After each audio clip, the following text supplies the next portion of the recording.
Oya, Lasco sema kuja na mwanetu Kingamuzi. Kwanza kikatolewa kitu hicho cha umwangwa. Bwabwa fulani vijana kasababisha Kitonga kasimamia swala liende sawa kabisa. Huko Kingamuzi kaganda pa msikiti. Kafika swala tukamwambia baba aonje sasa, baba aonje. Kachukua kijiko sha. Huko baba. Anauliza tena naye huyu.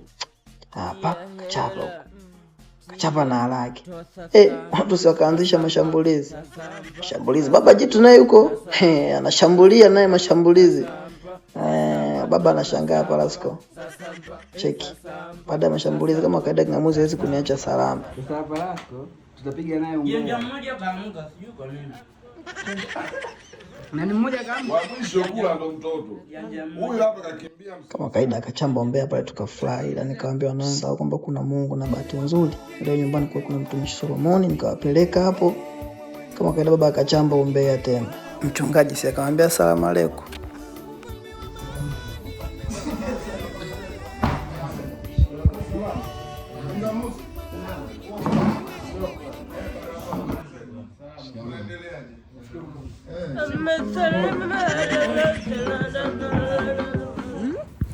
Mtumishi ametukaribisha vizuri kabisa, tumeketi. Baba Lasco anapewa maua yake, chika anavyotabasamu tu. Lakini kama kawaida yani ukikaa na hii familia lazima ufurahi kidogo, tukafurahi. Baba Ng'ang'a yeye ana shida na mtu anakunywa tu energy yake. Huku mtumishi akienda kutupa mawaidha na akitusii tusimsahau Mungu bwana. Asi akaulizwa kuhusu swala kanisani, cheki alichojibu baba Ng'ang'a. Muda mrefu sijaenda kanisani. Sijaenda kwenye hekalu la Mungu.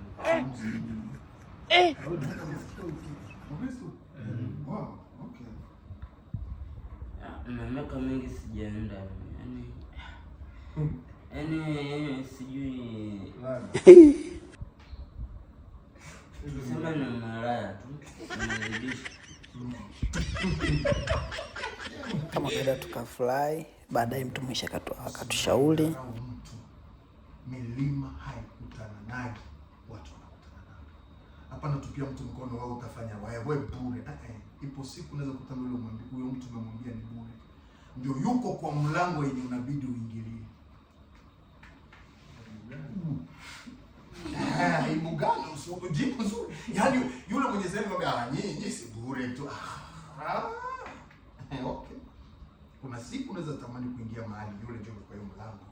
Yenye abili kumwambia jamani nataka kuingia. Akisema no. Akisema ndio. So nimejifunza kwa hiyo sitaki kuingia mtu maishani. Milima haikutani lakini watu hukutana pamoja na Mungu utayashinda. Situombe jamani.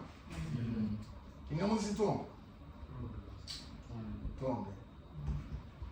Baba katika jina la Yesu tunakushukuru, tunasema asante.